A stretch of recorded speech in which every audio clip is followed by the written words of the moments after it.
सम्राट अशोक का 50 फुट ऊंचा राजस्तंभ खड़ा करना कोई साधारण काम नहीं था। सम्राट अशोक ने अपने साम्राज्य के कोने कोने में धर्म के संदेश को पहुंचाने का संकल्प लिया था। क्योंकि बुद्ध की शिक्षा संपूर्ण मानव जीवन के लिए कल्याणकारी है, उन्होंने सोचा क्यों न ऐसे स्तंभ बनवाए जाए जो न केवल मेरे साम्राज्य की शक्ति को दर्शाए बल्कि बुद्ध, धर्म और नैतिकता के संदेश को भी लोगों तक पहुंचाए। ये सोचकर उन्होंने अपने दरबार के शिल्पकारों और इंजीनियरों को बुलाया और एक 50 फुट ऊंचे राज स्तंभ के निर्माण का आदेश दिया और कहा कि हमें पहले एक ही स्तंभ को बनाना है। अगर हम इसमें सफल हो जाते हैं तो जहां जहां हमारा साम्राज्य है वहां वहां हम इसे स्थापन करेंगे। अशोक के सभी इंजीनियर और शिल्पकार काम में लग गए। सबसे पहले शिल्पकारों ने उच्च गुणवत्ता वाले पत्थरों की खोज शुरू की। उन्हें ऐसे पत्थर चाहिए थे जो मजबूत हो, टिकाऊ हो और आसानी से तराशे जा सके। कई दिनों की खोज के बाद उन्हें चुनार के पास एक उत्कृष्ट पत्थर की खदान मिली। वहां से विशालकाय पत्थरों को निकालना और उन्हें राजधानी पाटलिपुत्र लाना अपने आप में एक बड़ी चुनौती थी।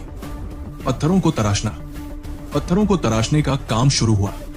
शिल्पकारों ने छेनी और हथौड़ों से पत्थरों को आकार देना शुरू किया। हर एक नक्काशी, हर एक रेखा को परफेक्ट बनाने के लिए उन्हें महीनों लग गए।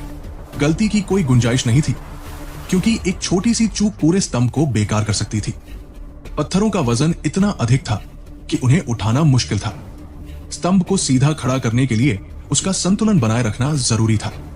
इंजीनियरों ने स्तंभ के निचले हिस्से को थोड़ा चौड़ा बनाया ताकि वो स्थिर रहे। स्तंभ को खड़ा करना, स्तंभ को उसके स्थायी स्थान पर ले जाना भी एक बड़ी समस्या थी। उस समय के लोगों ने लकड़ी के बेलनों और रस्सियों का उपयोग करके स्तंभ को धीरे धीरे खिसकाया। हाथियों और मजदूरों की मदद से इस काम को अंजाम दिया गया। सबसे बड़ी चुनौती थी इस विशालकाय स्तंभ को खड़ा करना। उस समय के इंजीनियरों ने एक योजना बनाई।